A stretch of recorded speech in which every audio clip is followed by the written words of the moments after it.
Mi nombre es Noemí. Dicen que el dinero no puede comprar la felicidad, y en cierto modo, tienen razón. No puede remendar un corazón roto ni borrar los recuerdos de una vida sintiéndote invisible. Pero se equivocan en algo fundamental. Con 150 millones de pesos, descubrí que el dinero sí puede comprar algo, algo mucho más elusivo y brutal que la felicidad, puede comprar la verdad. Gané 150 millones de pesos y no le dije a nadie.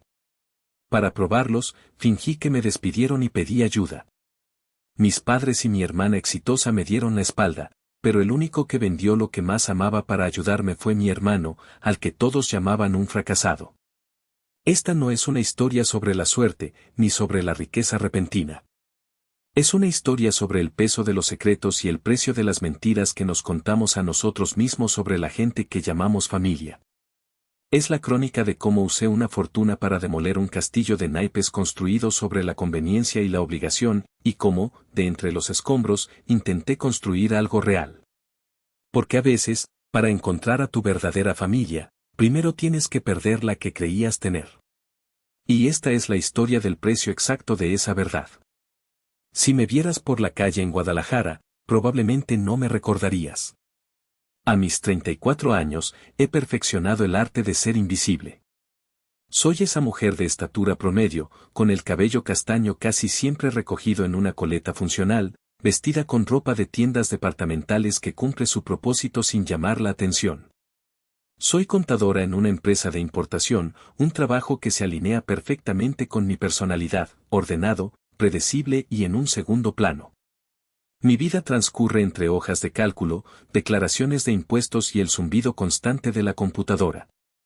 En la oficina soy Noé, la confiable, la que se queda hasta tarde sin quejarse, la que arregla los errores de los demás con una sonrisa cansada. Mi jefa, una mujer que confunde la amabilidad con el derecho a explotar, suele dejarme los proyectos más tediosos a las 5 de la tarde de un viernes, sabiendo que no diré que no. Mi apartamento, en la colonia Chapalita, es un reflejo de mi existencia. Un espacio pequeño, de una sola recámara, con muebles heredados y paredes que necesitan una mano de pintura. Mi mayor lujo es una cafetera que muele el grano al instante, un pequeño placer que me permito cada mañana antes de subir a mi Nissan March 2019, un auto tan fiable y discreto como yo. Es mi santuario, el único lugar donde no tengo que ser la versión de mí misma que los demás necesitan. Mi rol en la familia es igual de predecible.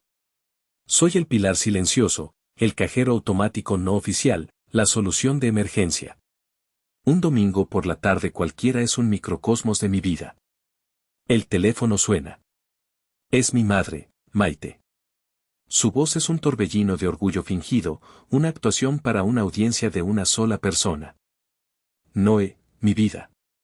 ¿A qué no adivinas? Dalia va a remodelar toda su cocina. Le van a poner una cubierta de cuarzo italiano. Imagínate qué elegancia. Sonrío con la boca, pero no con los ojos. Es una mueca que he practicado frente al espejo. Qué bien, mamá. Me alegro mucho por ella. Sí, aunque anda un poco estresada con los gastos. Ya sabes cómo es tu hermana, le gusta lo mejor de lo mejor.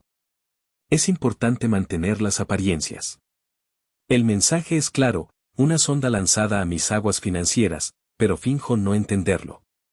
15 minutos después, un mensaje de WhatsApp de Dalia. Es una foto de una carísima estufa de inducción, tan brillante que podría ver mi reflejo en ella. El texto debajo dice, hermanita, ¿crees que me puedas prestar unos 15,000 para la campana? Es que es el complemento perfecto. Te los pago en cuanto pueda, ¿sí? Sé que en cuanto pueda significa nunca.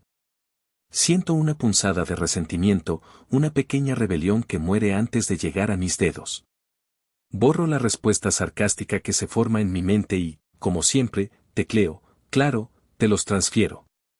Mientras la aplicación del banco procesa la transacción, siento como una pequeña parte de mí se encoge. Una hora más tarde, vuelve a sonar el teléfono. Es mi padre, Héctor. Su voz es más suave, casi avergonzada, una táctica diferente pero con el mismo objetivo. Hija, qué pena molestarte. Es que a mi esposa se le antojó ir a un viñedo en Querétaro el próximo fin de semana, un pequeño capricho, ya sabes. Y andamos un poco cortos. ¿No tendrás unos 5,000 que me sobren? ¿Que me sobren? Como si el dinero creciera en los árboles de mi pequeño balcón. Como si mi trabajo y mi presupuesto no existieran. Pero es mi padre. El hombre que se supone debía protegerme, pero que ahora ve en mí una extensión de su cartera. No te preocupes, papá. Yo te los mando. En medio de este carrusel de peticiones, hay una llamada diferente. Es Gael, mi hermano. ¿A qué onda, enana? ¿Cómo estás? Su voz es la única que no lleva un signo de pesos implícito. Es rasposa, un poco cansada, pero real. Bien, aquí, trabajando un poco. ¿Y tú? Ya sabes, peleando con una canción que no quiere salir. Oye, solo llamaba para saber si estabas bien. El otro día que hablamos sonabas un poco cansada. Esa es la diferencia. Gael, el inútil, el fracasado de la familia, es el único que se da cuenta de mis silencios, el único que llama solo para escuchar mi voz. Y en medio de esta vida de dar sin recibir, tengo mi pequeño acto de rebelión semanal. Cada martes, sin falta, paso a una pequeña tienda de abarrotes regentada por un anciano llamado Don Pepe. Él ya me conoce. ¿Lo de siempre, Noemí? Pregunta, sus ojos arrugados sonriendo. Lo de siempre, Don Pepe. Un melate. Es mi ritual secreto, mi inversión de 50 pesos en la esperanza. Mi hermana Dalia lo sabe y no pierde oportunidad para burlarse. ¿Otra vez tirando el dinero a la basura, hermanita? Con eso ya te hubieras comprado aunque sea una blusa decente. Yo solo sonrío. Ella no entiende que esos 50 pesos no son un gasto. Son el precio de soñar que, por una vez, la vida podría darme algo a mí, en lugar de solo quitarme. Es el único momento de la semana en que siento que el universo podría tener algo guardado para mí, algo más que las deudas y las responsabilidades de los demás. Hay recuerdos que no se guardan en álbumes de fotos, sino en cicatrices invisibles. Yo los llamo las piezas de mi Museo del Dolor, una galería privada en mi mente donde cada obra representa una traición, una decepción. La pieza central, la más grande y ostentosa, es el pastel de bodas de mi hermana Dalia. Fue hace 5 años. Dalia estaba en el torbellino de los preparativos de su boda con un dentista exitoso. Todo tenía que ser perfecto, no por el amor, sino por la competencia. Una de sus amigas de la alta sociedad se había casado un mes antes con una recepción espectacular y Dalia estaba decidida a superarla. Su boda no era una celebración de unión, era una declaración de estatus. El día antes de la boda, me llamó, con la voz al borde de la histeria. Sonaba como el fin del mundo. Noemí, tienes que ayudarme. Es una catástrofe. Una humillación total. ¿Qué pasa, Dalia? ¿El vestido? ¿Las flores? Pregunté, mi mente ya calculando cuánto costaría la nueva emergencia. Peor. El pastel. Fui a ver el diseño final y es aceptable. Pero acabo de enterarme de que el pastel de Mónica lo hizo el chef de Dulce Patria. El mío parecerá de supermercado a su lado. Todos se van a reír de mí. Yo, pragmática como siempre, intenté calmarla. Dalia, nadie se va a fijar en eso. El pastel que elegiste es precioso y delicioso. Lo probamos juntas, ¿recuerdas? Tú no entiendes. Gritó, y en su voz escuché años de rivalidad y desdén. Es el principio. Y si el pastel es mediocre, toda la boda será mediocre. No puedo permitirlo. Mi suegra estará ahí, sus amigas. No puedo darles esa satisfacción. Hizo una pausa dramática, una técnica que había perfeccionado. Ya hablé con el chef. Dice que si le pagamos hoy mismo, en efectivo, puede hacernos un espacio y crear una obra de arte. Pero mi futuro esposo ya cerró el presupuesto y yo, olvidé mi tarjeta en casa. La manipulación era tan obvia que dolía. Era un guión mal escrito, pero yo siempre era la actriz dispuesta a interpretarlo. Pero la vi, a mi hermana mayor, al borde de las lágrimas por algo tan superficial, y mi instinto de salvadora, esa enfermedad crónica que padecía, se activó. ¿Cuánto es, Dalia? 60,000 pesos, dijo, como si fuera calderilla. Sentí un hueco en el estómago.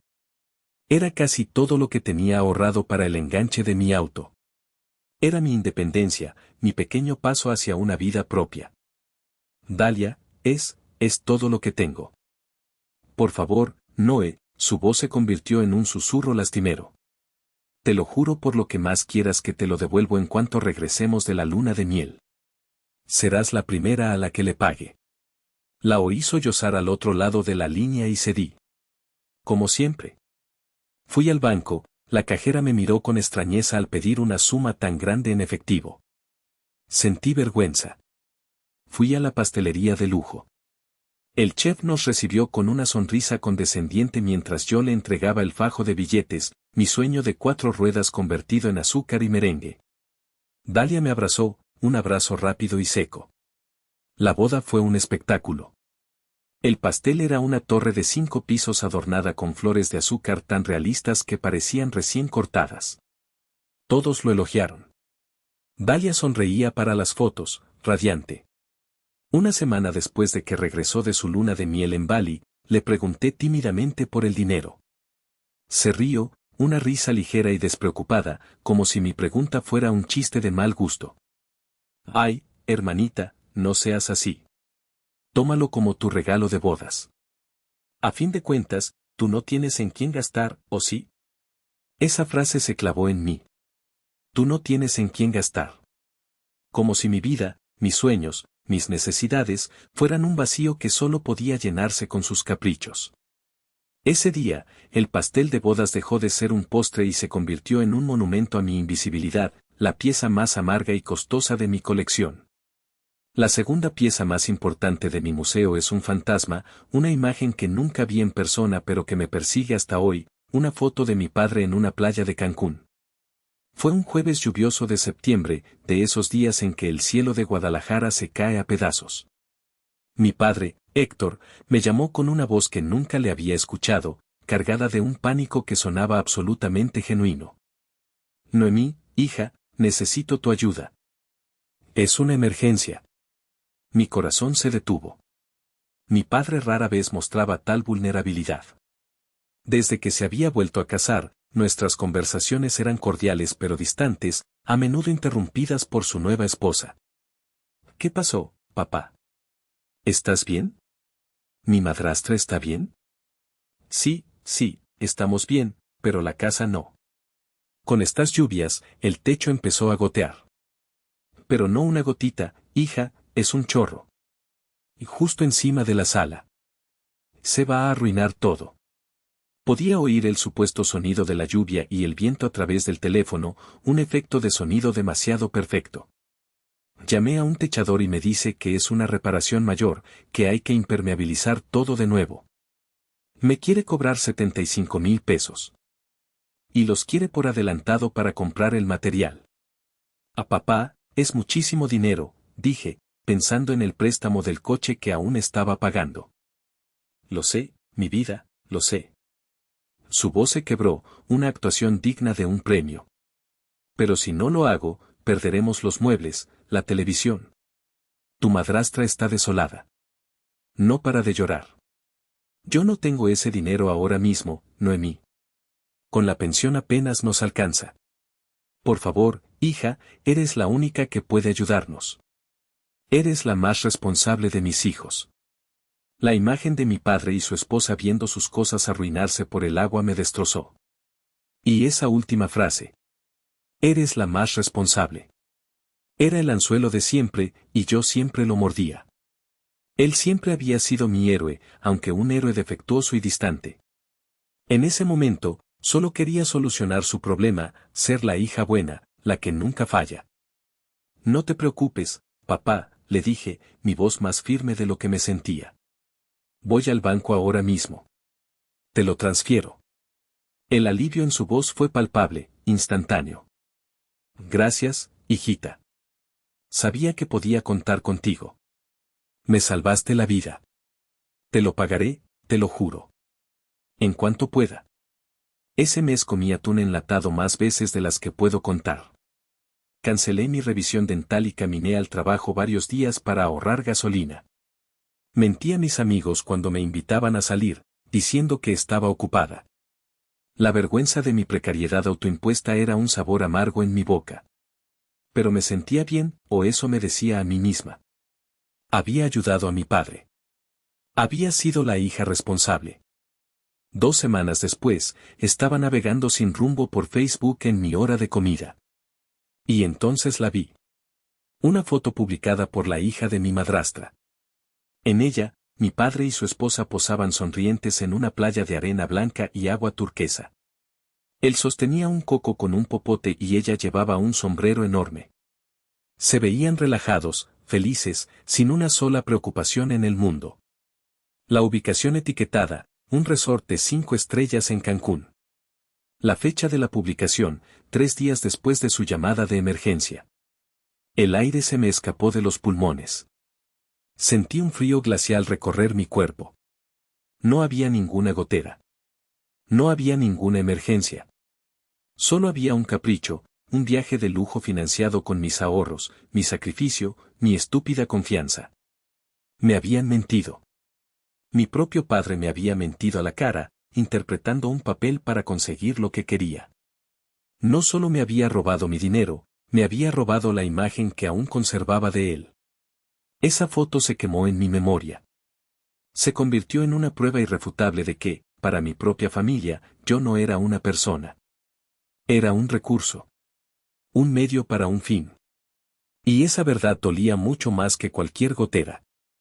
Mi cumpleaños número 34 cayó en martes. Martes, el día del sorteo de Melate. Me pareció una coincidencia poética, celebrar otro año de una vida ordinaria con mi único y pequeño acto semanal de rebelión. La ironía no se me escapaba. El día transcurrió con la misma falta de fanfarria de siempre. En la oficina, mi jefa me felicitó con la misma energía con la que se habla del clima, antes de dejarme una pila de trabajo extra sobre el escritorio. Un regalito de cumpleaños, dijo con una sonrisa que no llegó a sus ojos. Mi teléfono vibró intermitentemente a lo largo del día con mensajes predecibles. Un emoji de pastel de parte de Dalia. Felicidades, hermanita. Luego te marco de Gael, una promesa vacía que ambos sabíamos que no se cumpliría. Un mensaje de mi madre preguntando si ya me había felicitado Dalia, como si el afecto de su hija favorita validara el de los demás. Un feliz cumple, hija de mi padre. Nada más. Ni una llamada, ni un plan, ni una oferta para cenar. Esa noche, en lugar de sentirme sola, sentí una extraña calma, una resignación pacífica. Compré comida china para llevar de mi lugar favorito, abrí una botella de vino tinto que costó menos de 200 pesos y me senté frente al televisor a ver una comedia romántica predecible. No esperaba nada. No deseaba nada. Simplemente existía. Era mi cumpleaños, y estaba sola, pero por primera vez, no se sentía como una tragedia, sino como un hecho. El sorteo comenzó a las 9 de la noche. Apenas le presté atención, estaba más concentrada en mis rollitos primavera. La voz del locutor cantaba los números con un entusiasmo monótono, una rutina para el tanto como para mí. El primer número natural, el 8. Levanté la vista por inercia. En mi boleto, ahí estaba. El 8. Una pequeña sonrisa se dibujó en mi cara. Bueno, al menos recuperaré lo del boleto. 50 pesos de vuelta. No era una fortuna, pero era algo. Segundo número, el 21. Mi corazón dio un vuelco. También lo tenía. 8, 21. La fecha de nacimiento de mi madre. Qué curioso. Tercer número, el 36. Dejé los palillos sobre el plato. El 36. La edad de Gael. Mi respiración se empezó a agitar. Esto ya no era una coincidencia. Cuarto número, el 17. Mis manos temblaban. Busqué el número en mi boleto, mis ojos recorriendo la línea de tinta. Ahí estaba. 17. El día que adopté a mi gato, Miso, hace años. Un día feliz. Quinto número, el 42. Un zumbido llenó mis oídos. 42. El número de la casa donde crecimos, la casa que vendieron después del divorcio. Lo tenía. Tenía los 5 números. Sentí que el aire me faltaba, que la habitación se encogía. Y el sexto y último número natural es, el 51. Mis ojos escanearon el pequeño trozo de papel como si mi vida dependiera de ello.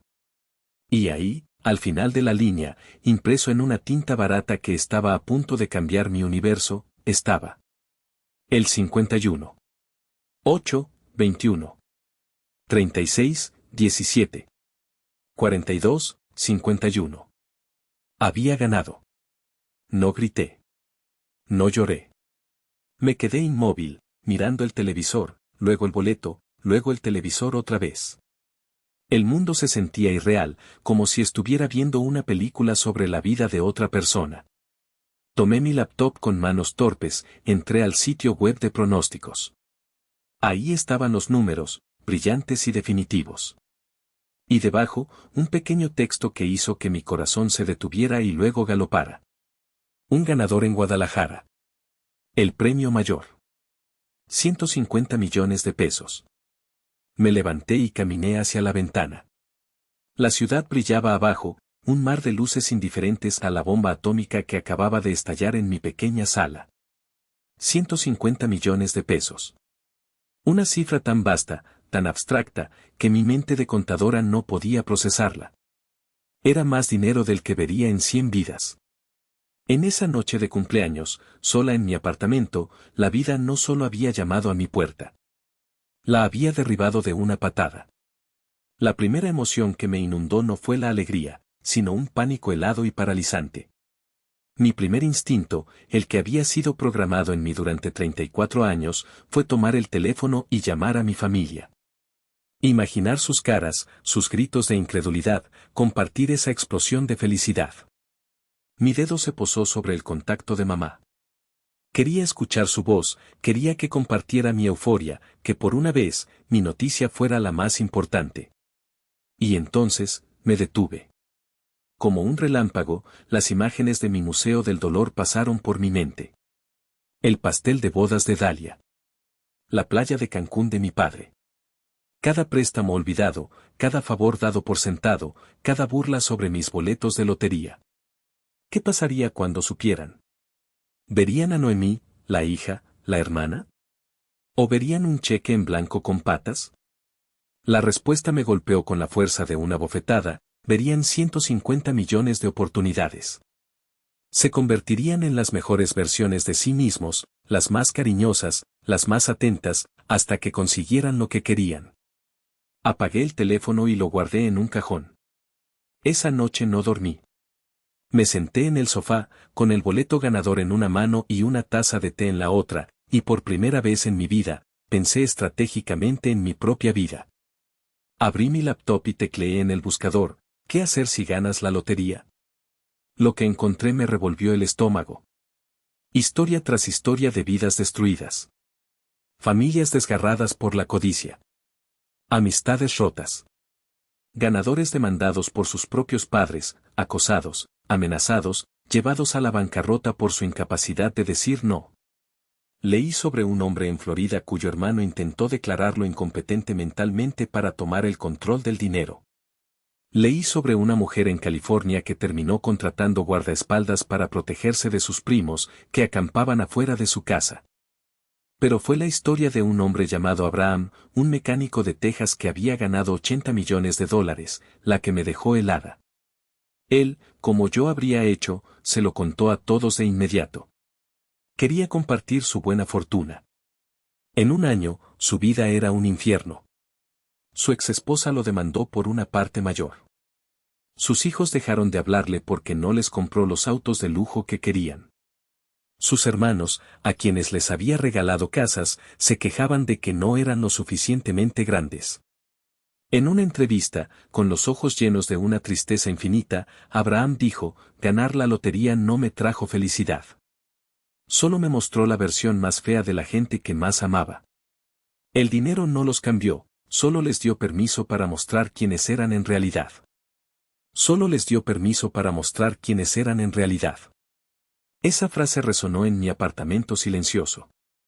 El dinero como un suero de la verdad, un amplificador de la verdadera naturaleza de las personas. Me di cuenta de que tenía una oportunidad única, una que Abraham no tuvo. La oportunidad de ver la verdad antes de que el dinero la contaminara todo. Podía ver quiénes eran realmente mi padre, mi madre, mi hermana, cuando pensaban que yo no tenía nada, que yo era la que necesitaba, no la que proveía. La idea empezó a formarse en mi mente, primero como una fantasía vengativa, luego como un plan frío y calculado. Era arriesgado, era cruel, pero se sentía necesario. Era la única forma de saberlo. Al amanecer, con los primeros rayos de sol filtrándose por la ventana, tomé una decisión que sellaría mi futuro. El silencio sería mi arma. La ignorancia de ellos sería mi laboratorio. No le diría a nadie. Aún no. Antes de reclamar un solo peso, iba a llevar a cabo un último experimento. Un experimento para descubrir, de una vez por todas, si tenía una familia o solo un grupo de personas con las que compartía la sangre. Y el boleto de lotería, escondido ahora entre las páginas de un viejo libro de contabilidad, sería el catalizador. Al día siguiente, llamé al trabajo y me reporté enferma, alegando una migraña. Fue la primera vez en 5 años. Tenía cosas más importantes que hacer que conciliar las cuentas de otros, tenía que empezar a conciliar las mías. Pasé los siguientes 3 días encerrada, en una febril actividad de investigación. No buscaba asesores financieros recomendados por la lotería, buscaba tiburones, los mejores abogados de Guadalajara especializados en patrimonio y, crucialmente, en anonimato. Mi búsqueda me llevó a un nombre que se repetía en foros legales de alto nivel, licenciada Rivas. Su despacho estaba en un imponente edificio de cristal en Puerta de Hierro, un universo paralelo al mío. Concerté una cita bajo un pretexto vago, diciendo que había recibido una herencia inesperada y necesitaba asesoría. Al entrar a su oficina, sentí que cruzaba un umbral. Todo era cuero, madera oscura y un silencio que imponía respeto.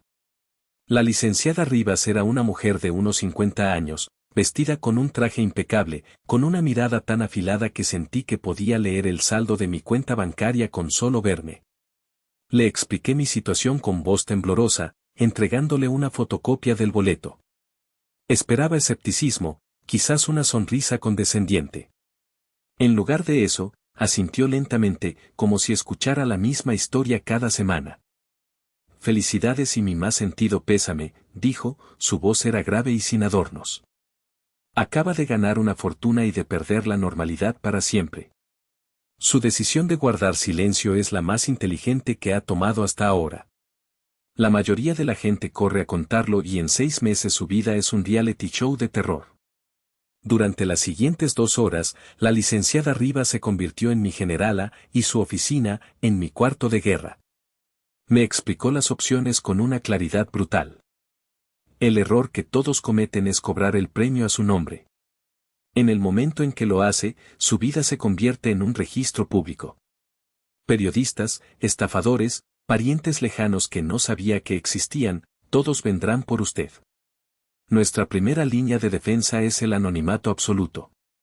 Me propuso crear un fideicomiso. No uno con un nombre obvio, sino algo deliberadamente corporativo y aburrido. Después de barajar varias opciones, nos decidimos por Fideicomiso de Inversiones del Agave Azul. Sonaba a una empresa tequilera de toda la vida, anónima e impenetrable. El fideicomiso será el que reclame el premio, explicó, dibujando un diagrama en una hoja. Usted será la fideicomisaria principal y única beneficiaria, pero su nombre no aparecerá en ningún documento público. Para el mundo, el ganador fue una entidad corporativa. Firmaremos todos los documentos aquí. Mi equipo se encargará de todo. Usted no tendrá que pisar las oficinas de la lotería. Luego hablamos de los números reales. Después de impuestos federales y estatales, su suma neta será de aproximadamente 112 millones de pesos si elige el pago único. Sigue siendo una cantidad que altera la vida, pero es crucial que entienda con qué está trabajando realmente. No es infinito. 112 millones. La cifra aterrizó en mi cerebro, sólida y real. La licenciada Rivas me presentó por videoconferencia a un asesor financiero, un hombre mayor y calmado llamado Julián, que se especializaba en lo que él llamaba eventos de liquidez repentina. El dinero es la parte fácil, Noemí, me dijo Julián, su voz era tranquilizadora. El verdadero desafío es psicológico. Va a descubrir cosas sobre la gente que la rodea que le resultarán difíciles de procesar. Mi consejo es este: no haga nada. No renuncie a su trabajo, no compre un auto nuevo, no se mude. Mantenga su vida exactamente como está por lo menos durante 6 meses. Dele tiempo a su cerebro para que alcance a su cuenta bancaria. Juntos, los tres diseñamos una fortaleza financiera. La mayor parte del capital se invertiría en un portafolio conservador de bajo riesgo, bonos del gobierno, fondos de inversión de bajo costo. Una porción más pequeña se destinaría a un fondo de donaciones caritativas que yo controlaría anónimamente. Y lo más importante, establecimos un protocolo de silencio. Nadie, absolutamente nadie, debía saberlo. Una semana después, todo estaba hecho. El Fideicomiso de Inversiones del Agave Azul reclamó oficialmente el premio. El proceso fue surrealista. Estaba sentada en mi trabajo, cuadrando una factura de importación de China, cuando recibí un correo encriptado de la licenciada Rivas con un solo archivo adjunto, el estado de cuenta. Lo abrí.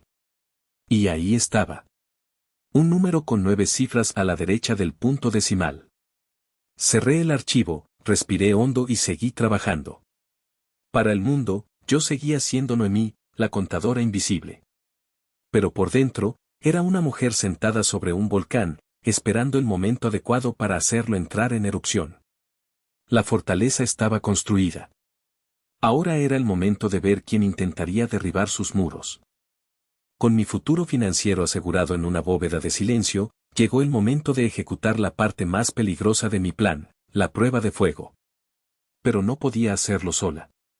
Necesitaba un ancla, una confidente, alguien que me recordara quién era yo antes de que los ceros se añadieran a mi vida. Solo había una persona en el mundo en quien confiaba ciegamente, mi mejor amiga, Citlali. Nos conocimos en la universidad y habíamos sido inseparables desde entonces. Citlali era mi opuesto, una diseñadora gráfica extrovertida, brutalmente honesta y con un detector de mentiras incorporado. Era la única persona que conocía las historias completas detrás de las piezas de mi Museo del Dolor. La invité a nuestro café de siempre, un pequeño local en la colonia americana. Cuando llegué, ella ya estaba ahí, dibujando en su cuaderno. «Tienes una cara», dijo sin levantar la vista. «Es la misma cara que pones cuando tu hermana te pide dinero para algo ridículo. ¿Qué pasó ahora? ¿Quiere un pony para el cumpleaños de su hija?» Respiré hondo. «Necesito contarte algo, pero tienes que prometerme que no vas a gritar». Dejó el lápiz y me miró fijamente. Le conté todo. Empecé con el boleto de lotería, el sorteo, la cifra. Sus ojos se abrieron como platos. Se llevó una mano a la boca, ahogando un grito. «No manches, Noemí». «¿Es en serio?» 150 millones. Susurró, casi sin aliento. «Baja la voz, Cissé», mirando a nuestro alrededor. «Sí, es en serio. Pero esa no es la parte difícil». Entonces, le expliqué mi plan. Le hablé de mi decisión de guardar silencio, de la creación del fideicomiso y, finalmente, de la prueba. «Voy a fingir que me despidieron», dije, mi voz apenas un susurro. «Les diré que la empresa hizo un recorte de personal y que estoy desesperada. Y entonces, les pediré ayuda. Les pediré 80,000 pesos en préstamo». La expresión de Citlali cambió de la euforia a la incredulidad y luego a una profunda preocupación. «Noemí, eso es manipulador. Es cruel. ¿Es más cruel que lo que ellos me han hecho durante años?», repliqué, el dolor endureciendo mi voz. «He sido su red de seguridad, su plan B, su fondo de emergencia personal. ¿No tengo derecho a saber si ellos serían lo mismo para mí, aunque sea una sola vez? Citlali se recargó en su silla, procesándolo. Van a fallarte, Noé. Lo sabes, ¿verdad? Te van a destrozar. No quiero verte pasar por eso. Necesito que me destrocen, admití, y al decirlo en voz alta, comprendí la verdad de mis palabras. Necesito que la ilusión se rompa para siempre. Necesito verlo con mis propios ojos para poder seguir adelante. No puedo vivir el resto de mi vida preguntándome qué hubiera pasado si. En ese momento, le confesé mi sueño secreto, el que nunca le había contado a nadie. Con este dinero, podría construir mi propio refugio, Citlali. Un pequeño café librería, un lugar tranquilo con olor a café y a papel viejo, donde nadie me pida nada. Mi propio pedacito de paz. Pero primero, necesito saber quién merecería entrar en él. Vi cómo la comprensión y la furia protectora luchaban en su mirada. Vio el dolor acumulado de años en mis ojos. Finalmente, extendió su mano sobre la mesa y tomó la mía. Está bien, dijo, su voz firme. Hazlo. Pero con una condición. No estarás sola. Me llamarás después de cada conversación. Seré tu bote salvavidas en medio de la tormenta de mierda que estás a punto de desatar. Vamos a tener un código. Si las cosas se ponen muy feas, me mandas un emoji de un pulpo. Y yo te llamo inmediatamente con una emergencia falsa para que puedas colgar. ¿Entendido? Me reí, una risa genuina por primera vez en semanas. Un emoji de un pulpo. Era tan absurdo y tan perfecto. Entendido. Pero que quede claro, añadió, sus ojos brillando con una mezcla de picardía y seriedad. Cuando esto termine, vamos a celebrar. Nos vamos a ir de viaje a Japón. Y tú pagas. Asentí, sintiendo una oleada de gratitud por su amistad inquebrantable. Tenerla a mi lado me dio la fuerza que necesitaba. La prueba de fuego estaba lista. Y yo tenía a mi cómplice. Empecé la ronda de llamadas un jueves por la noche. Mi corazón martilleaba contra mis costillas como un prisionero. Tenía un guión mental, pero sabía que ninguna preparación podría amortiguar el golpe. La primera llamada fue para mi padre. Elegí empezar con él, quizás con una pizca de esperanza infantil de que el padre que yo recordaba de niña, el que me enseñó a andar en bicicleta, todavía existía en alguna parte. ¿Papá? Hola. Oye, ¿tienes un minuto? Claro, hija. ¿Qué pasa? Su tono era casual, despreocupado. Probablemente estaba viendo el fútbol. Respiré hondo y solté la historia ensayada. La reestructuración en la empresa. El recorte de personal. Mi departamento entero eliminado.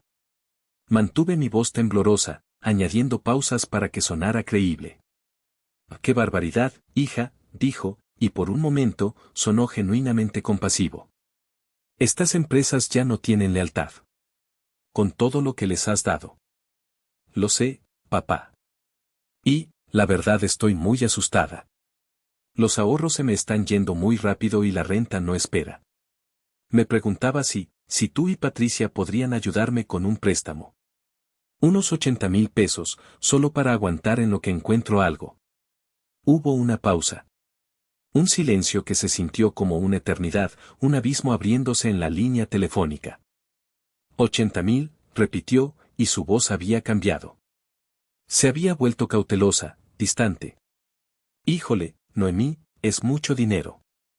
Patricia y yo estamos ahorrando para el viaje a ver a su hija y, pues tenemos nuestros propios gastos. La situación no está fácil para nadie. Lo sé, papá, no te pediría si no fuera una emergencia. Te lo pagaría en cuanto me recupere, con intereses si quieres. No, ¿cómo crees? Mira, déjame ver si podemos juntar unos 2,000, 3,000 pesos para ayudarte con el súper. Pero 80,000, es simplemente imposible ahora mismo. ¿Ya viste lo del seguro de desempleo? Colgué, sintiendo un frío que no tenía nada que ver con el clima. No lloré. Fue peor que eso. Sentí como algo dentro de mí se endurecía, se convertía en piedra. La siguiente llamada fue para mi madre. Repetí la misma historia, el mismo ruego. Su reacción fue puro teatro. ¡Ay, mi vida, qué terrible! Exclamó Maite, su voz llena de un dramatismo superficial. Pobrecita de ti. Con lo trabajadora que eres. Pero, ¿ya solicitaste el seguro de desempleo? Escuché que es una buena ayuda. Mamá, eso tarda y no es suficiente. De verdad necesito el préstamo. Es que, no podemos arriesgarnos ahora, mi reina. Tu padrastro anda preocupado por su trabajo, con eso de los recortes en el gobierno. ¿Has pensado en vender algunas cosas? A veces uno acumula mucho sin darse cuenta. Esa cafetera tuya, por ejemplo, seguro vale algo. Vender mis cosas. Vender mi único lujo. Esa era su solución.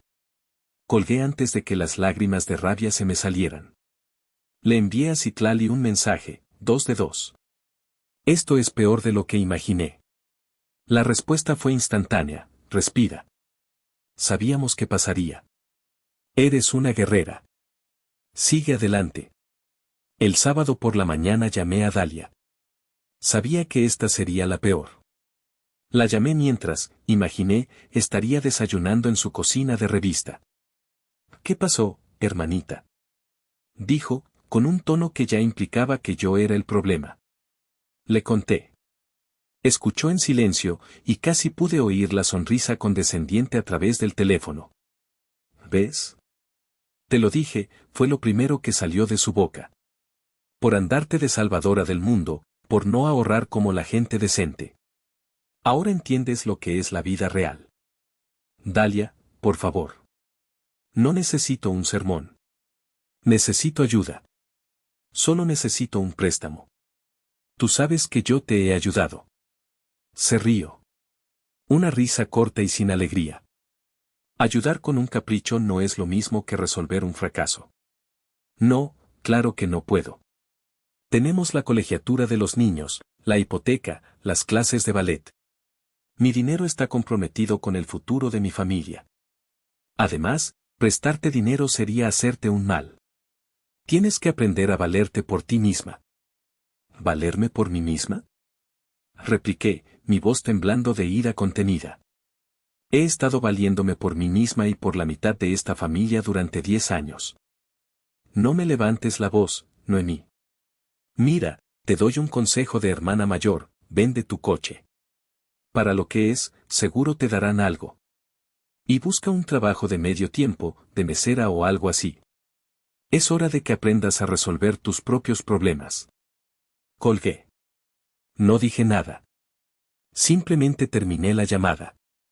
Me senté en el suelo de mi sala, con el teléfono en la mano, y sentí como cada una de sus palabras, cada excusa, cada consejo no solicitado, se convertía en un ladrillo, construyendo un muro entre ellos y yo. Un muro que, por primera vez, me sentí feliz de tener. La prueba aún no terminaba, pero los resultados preliminares eran claros, estaba completamente sola. El domingo por la noche, el experimento casi había terminado. Había llamado a tíos, a primos. Las respuestas variaban en el tono, pero no en la esencia. Lo siento, es un mal momento, déjame ver y te aviso. Él te avisó que nunca llegaba. Me sentía vacía, como si me hubieran hecho una autopsia en vida y hubieran extraído cualquier rastro de esperanza. Llamé a Citlali, como había prometido. Tenías razón, le dije, mi voz era un hilo. Todos. Cada uno de ellos. Me siento como una idiota. No eres una idiota, respondió ella, su voz era un ancla en mi tormenta. Eres una persona leal que esperaba lealtad a cambio. El problema no eres tú, son ellos. ¿Ya terminaste? Dudé. El teléfono se sentía pesado en mi mano. Falta uno. ¿Quién? Gael. Citlali guardó silencio por un momento. Pude oírla suspirar al otro lado de la línea. Noé, no sé si debas. Él es el que menos tiene. Ponerlo en esa posición es diferente. Él no te ha manipulado como los otros. Solo has sido irresponsable. lo sé, susurré, y sentí un nudo en la garganta. Por eso es el último. Honestamente, no espero nada. Quizás solo, necesito escuchar su voz. Necesito cerrar el círculo. Necesito confirmar que la decepción es completa. Colgué con Citlali y me quedé mirando el contacto de Gael en mi teléfono. Mi hermano. El músico soñador, el que vivía al día, el que me pedía prestado para las cuerdas de la guitarra o para completar la renta. El inútil, como Dalia lo llamaba en susurros no tan secretos en las reuniones familiares. ¿Qué esperaba de él? ¿Que me ofreciera los 200 pesos que probablemente tenía en la cartera? La idea era ridícula. Pero una parte masoquista de mí necesitaba escuchar su no. Necesitaba que la última puerta se cerrara en mi cara para poder, finalmente, darme la vuelta y caminar en la dirección opuesta. Marqué. Sonó una, 2, 3 veces. Pensé en colgar. Bueno. Su voz sonaba somnolienta. Gael, soy yo. ¿Te desperté? No, enana, no te preocupes. Estaba, componiendo, la mentira piadosa que siempre usaba cuando no estaba haciendo nada. Pude oír el sonido de un videojuego de fondo. ¿Qué pasa? Suenas rara. Y por última vez, conté la historia. La voz me salía cansada, desprovista de la emoción actuada de las primeras llamadas. Sonaba simplemente derrotada. Le conté del despido, del miedo, de la renta. Y finalmente, del dinero. Y por eso te llamaba. Sé que es una locura, pero necesito 80,000 pesos. Al otro lado de la línea, no hubo una excusa inmediata. No hubo un consejo no solicitado. Solo hubo silencio. Un silencio tan largo y pesado que pensé que se había cortado la llamada. Pude oír cómo apagaba el sonido del videojuego. Gael, ¿estás ahí? Sí, sí, aquí estoy. Su voz era extraña, lejana, como si estuviera procesando algo muy complejo. Escucha, Noé, es mucho. No. No sé. Sentí el último trozo de mi corazón romperse. Incluso él. Era el golpe de gracia. No te preocupes, dije rápidamente, queriendo terminar la llamada, queriendo borrar mi humillación. Olvídalo. Fue una tontería llamar. ¿Estoy bien? ¿De verdad? No, espera, dijo él, su voz de repente más firme. No cuelgues. Solo, déjame pensar. Déjame ver qué puedo hacer, Noé. Dame un par de días. Dame un par de días. Era diferente a un no rotundo, pero se sentía igual. Era la forma amable de la evasión. El prólogo de una desaparición. Está bien, Gael. Cuídate. Colgué. Y esa noche, lloré. Lloré por la hija ingenua que había sido, por la hermana que había intentado ser, y por la mujer solitaria en la que me había convertido. El experimento había sido un éxito rotundo. Había probado mi hipótesis. Estaba sola. Y la verdad, lejos de liberarme, se sentía como una condena. Pasaron 2 días. 2 días de un silencio aplastante que confirmó mis peores temores. No hubo llamada de Gael. El lunes pasó, luego el martes. Me dediqué a mi rutina, fui al trabajo, concilié cuentas, sonreí a mis compañeros, todo en piloto automático. Por dentro, estaba de luto. Lloraba la muerte de una idea, la idea de que la sangre te obliga a algo más que a compartir un apellido. Me convencí a mí misma de que Gael simplemente no había sabido cómo decirme que no y había optado por desaparecer, como solía hacer cuando las cosas se ponían difíciles. La decepción era tan profunda que se convirtió en una especie de paz sombría. Ya no había nada que esperar. El fondo del abismo era un lugar extrañamente tranquilo. El martes por la noche, estaba calentando una sopa instantánea, el epítome de mi estado de ánimo, cuando sonó el timbre. Mi corazón dio un salto, pensando que podría ser el repartidor de alguna plataforma que había pedido por error. Miré por la mirilla y me quedé helada. Era Gael. Se veía terrible. Tenía ojeras oscuras, la barba de 2 días y la misma camiseta de su banda que usaba desde hacía meses. Pero no era su aspecto lo que me impactó. Era lo que no traía. Su espalda estaba vacía. Por primera vez en años, no llevaba colgado el estuche de su guitarra. Abrí la puerta. Hola, enana, dijo, su voz era un murmullo ronco. Gael, ¿qué haces aquí? No respondió. En su lugar, levantó una mochila vieja y la puso en mis manos. Pesaba. La abrí con dedos temblorosos. Adentro, había fajos de billetes. Billetes de 500, de 200, de 100. Desordenados, usados. Olían a guardado, a historia. Los saqué y los puse sobre la mesa de la cocina. Empecé a contar, mi mente de contadora tomando el control, incapaz de procesar la emoción. Al final, la suma era exacta. 80,000 pesos. Levanté la vista hacia él, mis ojos llenos de preguntas que no me atrevía a hacer. ¿Cómo? Gael, ¿de dónde sacaste esto? ¿Le pediste a alguien? Él desvió la mirada, sus ojos fijos en un punto en la pared. Vendí unas cosas. ¿Qué cosas? Insistí, el miedo creciendo en mi pecho. Gael, mírame. ¿Qué vendiste? Finalmente, me miró. Y en sus ojos vi una tristeza tan profunda que me robó el aliento. La guitarra, dijo en voz baja. La Gibson. Sentí como si el suelo desapareciera bajo mis pies. La Gibson. No era solo una guitarra. Era su tesoro. El único recuerdo que nuestro abuelo, un músico de corazón, le había dejado antes de morir. Era una extensión de su alma, el vehículo de sus sueños rotos y sus canciones secretas.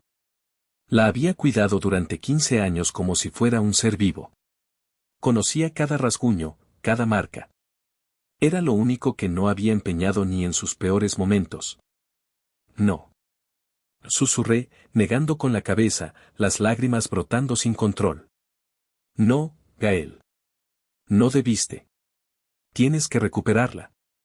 Toma, llévate el dinero. No lo necesito. Es tuyo, dijo él, empujando suavemente mi mano. Ya está hecho. ¿Pero por qué? Tú siempre has estado ahí para mí, enana, dijo, y su voz se quebró por primera vez. Para la renta, para la comida, para las cuerdas, para todo. Siempre has creído en mí, incluso cuando yo no lo hacía. Cuando todos me decían que era un bueno para nada, tú escuchabas mis canciones de mierda y decías que eran geniales. Era mi turno. Se encogió de hombros, un gesto que intentaba ser casual pero que revelaba un dolor inmenso. La música puede esperar. Tú no. En ese momento, algo dentro de mí se rompió y se reconstruyó de una forma nueva y feroz. Todo el dolor, la rabia y la decepción de los últimos días se canalizaron en una sola emoción abrumadora, un amor protector y furioso por mi hermano. Él, el inútil, el fracasado, acababa de demostrar más nobleza y sacrificio que toda mi familia exitosa junta. Me había dado lo único que realmente le importaba. Me acerqué y lo abracé, hundiendo mi cara en su hombro. Lloré, pero esta vez no eran lágrimas de tristeza. Eran lágrimas de gratitud, de claridad. El sacrificio de Gael no solo me había dado el dinero que no necesitaba, me había dado el regalo más grande de todos. Me había dado permiso para dejar de ser la víctima. Me había dado una razón para luchar. La prueba había terminado. Y ahora, la guerra estaba a punto de comenzar. El jueves por la mañana, envié un mensaje de texto a un grupo familiar que rara vez usaba. Hola a todos.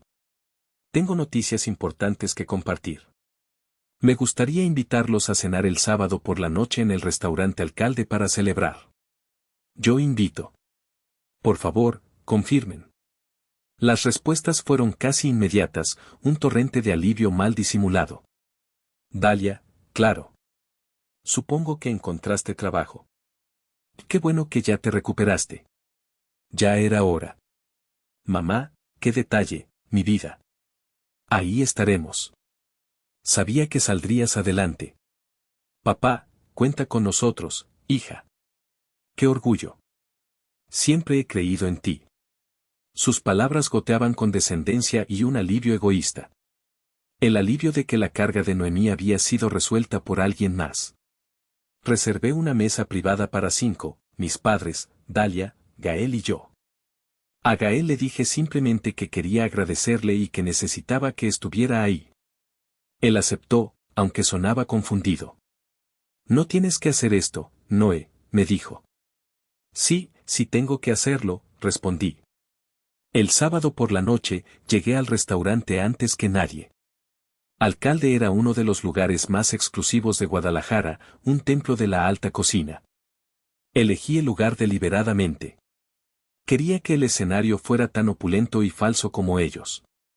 Quería que se sintieran cómodos en su elemento antes de arrancarles la alfombra de debajo de los pies. Llegaron juntos, como un frente unido. Dalia vestía un vestido de diseñador que probablemente costaba más que mi renta, mi madre lucía joyas que Dalia le había regalado, y mi padre llevaba una camisa que gritaba intento parecer más joven. Me saludaron con besos al aire y sonrisas forzadas. «Hermanita, qué milagro», exclamó Dalia, mirando alrededor con aprobación. «Veo que las cosas van mejorando. Este lugar es fabuloso». «Algo así», respondí, mi voz era una calma que no reconocía. Gael llegó último. Llevaba sus jeans de siempre y una camisa limpia que sabía que había planchado para la ocasión. Se sentía fuera de lugar, incómodo bajo las miradas críticas de Dalia. Lo senté a mi lado, un gesto de alianza que solo él y yo entendimos. La cena transcurrió entre conversaciones superficiales. Dalia habló de sus próximas vacaciones a Europa. Mis padres hablaron del clima. Nadie me preguntó por mi nuevo trabajo. Daban por hecho que todo estaba bien porque yo estaba pagando la cuenta. Observé sus rostros, sus gestos, la forma en que trataban a los meseros con una sutil impaciencia. Y por primera vez, no sentí dolor. Sentí una distancia clínica, como un científico observando especímenes bajo un microscopio. Estaba memorizando sus caras, sus voces, para recordarlas exactamente como eran en su último momento de ignorancia. Cuando trajeron los postres, supe que era el momento. El murmullo de las conversaciones se detuvo cuando levanté mi copa. Gracias por venir, empecé, mi voz resonando en el silencio. Los invité esta noche porque, como dijo Dalia, las cosas han cambiado. Y quiero contarles por qué. Todos me miraron, sus rostros llenos de una curiosidad superficial, listos para aplaudir mi supuesta historia de superación. No tenían idea de que no estaban a punto de presenciar una celebración, sino una demolición. Sostuve la copa, pero no la levanté para brindar. La dejé sobre la mesa con un sonido suave y deliberado que pareció resonar en la sala privada. Como saben, hace unas semanas, les dije que me habían despedido y que necesitaba ayuda desesperadamente. Les pedí a cada uno de ustedes un préstamo de 80,000 pesos. Las sonrisas se congelaron en sus rostros. Dalia carraspeó, incómoda.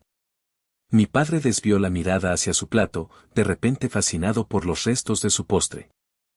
Tú, papá, dije, mirándolo directamente, obligándolo a levantar la vista. Me dijiste que era mucho dinero, que estabas ahorrando para un viaje. Me ofreciste 3,000 pesos. El rostro de mi padre enrojeció. Abrió la boca para decir algo, pero la volvió a cerrar. Tú, mamá, continué, girándome hacia ella.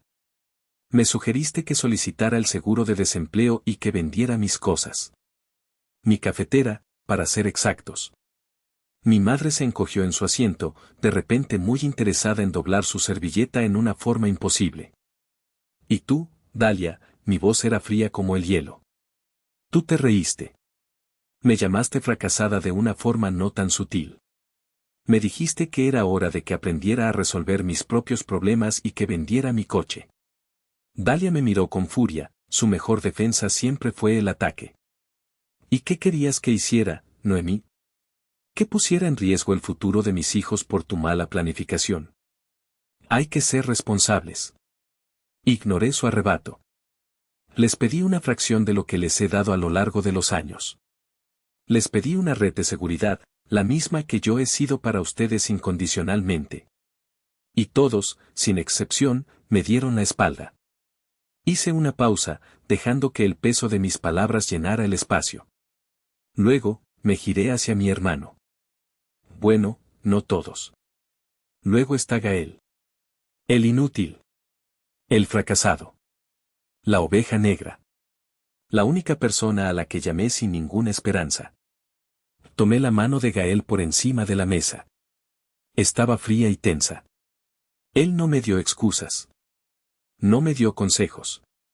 2 días después, apareció en mi puerta con 80,000 pesos. El dinero que consiguió vendiendo lo único de valor que poseía en este mundo, la guitarra de nuestro abuelo. Las miradas de mis padres y de Dalia se clavaron en Gael, una mezcla de shock y desdén. Pude leer sus pensamientos. ¿Cómo se atreve a avergonzarnos así? Pero aquí viene la parte interesante, dije, mi voz bajando a un susurro conspirador que los obligó a inclinarse. Hay algo que deben saber. Nunca me despidieron. Sigo teniendo mi trabajo. El desconcierto en sus rostros era palpable. Dalia frunció el ceño, tratando de entender la jugada. Y tampoco necesitaba el dinero. Con un movimiento lento y deliberado, saqué mi teléfono, lo desbloqueé y abrí la aplicación de mi banco. Lo puse en el centro de la mesa, con la pantalla hacia ellos. Porque esto es lo que tengo ahora. En la pantalla, en números grandes y brillantes, se leía el saldo de mi cuenta de inversiones. 150 millones de pesos MXN. El silencio que cayó sobre la mesa no fue un silencio normal. Fue un vacío, un agujero negro que absorbió todo el aire, el sonido y el color de la habitación.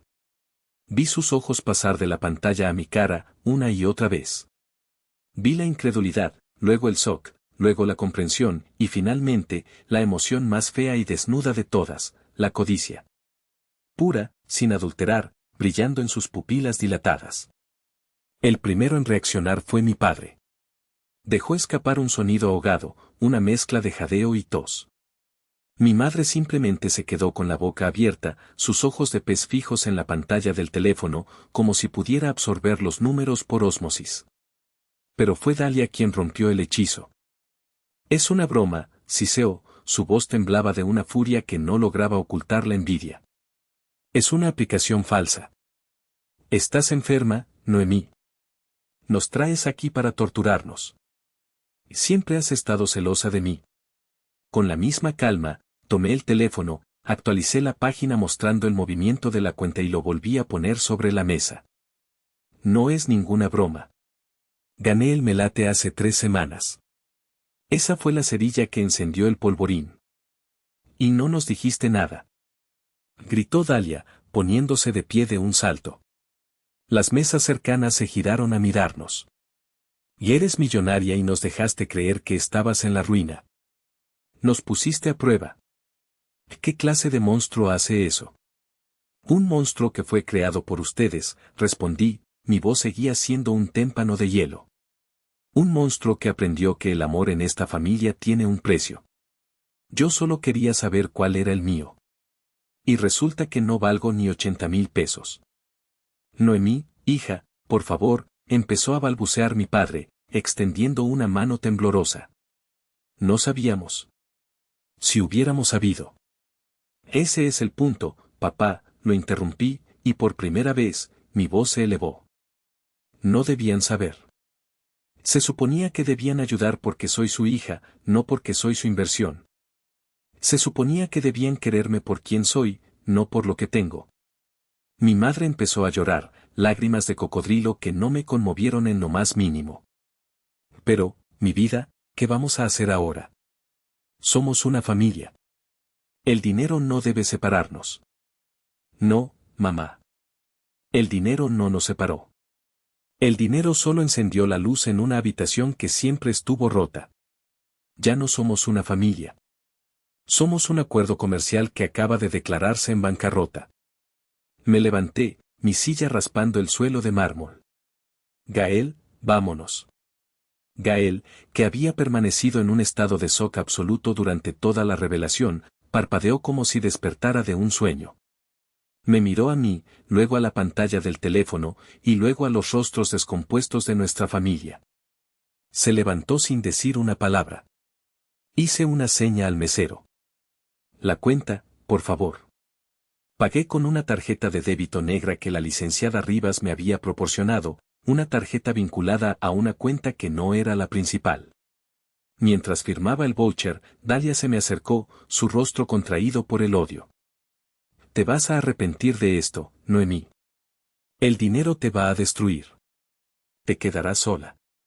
La miré por última vez, no con ira, sino con una lástima infinita. Ya estaba sola, Dalia. La diferencia es que ahora lo elijo yo. Salí del restaurante con Gael a mi lado, dejando atrás el desastre. Mientras caminábamos por las calles iluminadas de Guadalajara, sentí que el peso de 34 años se levantaba de mis hombros. No me sentía feliz. No me sentía victoriosa. Me sentía libre. Libre de sus expectativas, de su manipulación, de su falso amor. El telón había caído sobre el teatro de mi antigua vida.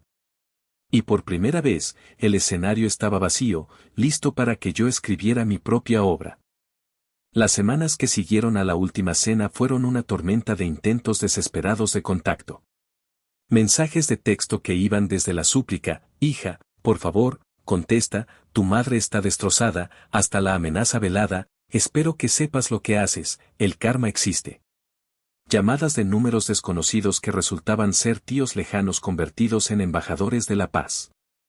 Cambié mi número de teléfono. Gael y yo pasamos mucho tiempo juntos, procesando el cataclismo. Él estaba abrumado, no tanto por el dinero, sino por la traición. Nunca pensé que fueran capaces de eso, Noé, me dijo una tarde, sentados en mi sala. Yo tampoco quería creerlo, respondí. Pero ahora que lo sabemos, podemos construir algo diferente. Una mañana, lo cité en una tienda de música en el centro. Cuando llegamos, el dueño nos saludó por mi nombre. Nos llevó a la trastienda. Y ahí estaba. Apoyada en un soporte, brillando bajo la luz, estaba su guitarra Gibson. Los ojos de Gael se llenaron de lágrimas. Se acercó y la tocó como si estuviera viendo un fantasma. La rastreé, le expliqué. El tipo que te la compró era un coleccionista. Le ofrecí el doble de lo que pagó. No se pudo negar. Se giró hacia mí, sin palabras. Es tuya, Gael. Siempre lo fue. Pero había algo más. Le entregué una carpeta de piel. La abrió. Adentro, había documentos corporativos y un plan de negocios. ¿Qué es esto?, preguntó, confundido. Se llama Fundación Cuerdas del Corazón. Es una organización sin fines de lucro que acabo de crear. Su misión es dar becas y proporcionar instrumentos a jóvenes músicos talentosos de Jalisco que no tienen recursos. Levantó la vista, empezando a entender. El consejo directivo soy yo. Y me gustaría ofrecerte el puesto de director ejecutivo. Tendrás un sueldo, un presupuesto y la total libertad para encontrar y cultivar el talento que haya ahí fuera. Gael me miró, su rostro una mezcla de asombro y duda. ¿Por qué, Noemí? Porque no quiero darte dinero, Gael, le dije, mi voz llena de una convicción que nunca antes había sentido. El dinero se acaba. Quiero devolverte la música. Y quiero que ayudes a otros a no perderla, como casi te pasó a ti. Quiero darte un propósito. Ese día, vi a mi hermano erguirse. Vi la chispa volver a sus ojos. Vi al músico, al soñador, renacer de las cenizas del fracasado. No estaba simplemente arreglando un error, estaba invirtiendo en un alma. Estaba usando mi fortuna no para comprar cosas, sino para construir legados. El mío, y ahora, el suyo. Ha pasado un año. Estoy sentada en el auditorio del Pal Seco. A mi lado, Gael aplaude con un entusiasmo genuino. Sobre el escenario, una joven de 16 años de un pequeño pueblo de los Altos de Jalisco toca el violín con una pasión que silencia a la audiencia. Es la primera gala de beneficiarios de la Fundación Cuerdas del Corazón. Gael es un hombre transformado. Viste un traje que le queda impecable, Habla con una confianza que nunca le conocí y se ha convertido en un mentor increíble para estos chicos. La fundación es su vida, y es la vida que siempre debió tener. Ha encontrado más felicidad en el éxito de sus alumnos que la que jamás encontró en una botella de tequila. Mi vida también es irreconocible. Me mudé a una casa cómoda pero modesta en Providencia. Es tranquila, tiene un pequeño jardín y, lo más importante, paz. Renuncié a mi trabajo de contadora y ahora dirijo mis inversiones y superviso la fundación desde una perspectiva más amplia. Nunca abrí el café librería. Descubrí que mi propósito no era crear un refugio para mí, sino ayudar a construir un escenario para otros. Mi relación con mis padres es prácticamente inexistente. Un mensaje de texto formal en Navidad, un feliz cumpleaños sin respuesta. Intentaron contactarme a través de abogados, insinuando derechos filiales, pero la licenciada Rivas se encargó de levantar un muro legal tan alto que desistieron. De Dalia no he sabido nada, excepto por lo que veo en las redes sociales de otros, una fachada de felicidad cada vez más frágil. Mi familia ahora es diferente. Es Gael, llegando a mi casa los domingos con comida para compartir, hablando de nuevos talentos que ha descubierto. Es Itlali, con quien viajo por el mundo, explorando lugares con los que solo soñábamos. Es la joven violinista en el escenario y los otros 20 chicos y chicas a los que la fundación les ha dado una oportunidad. Es una familia que no se basa en la sangre, sino en el respeto, la lealtad y un propósito compartido. Miro a mi hermano, cuyo rostro brilla de orgullo, y a la joven en el escenario, cuyo arco de violín parece dibujar un futuro brillante en el aire. Usé mi fortuna para destruir las mentiras que una vez llamé familia y para construir algo real y hermoso a partir de la verdad. El dinero no me dio la felicidad, me dio las herramientas para construirla, no solo para mí, sino para aquellos que realmente lo merecían. Me dio la claridad para entender que el valor de una persona no reside en su utilidad, sino en su capacidad de amar sin condiciones. ¿Hice lo correcto?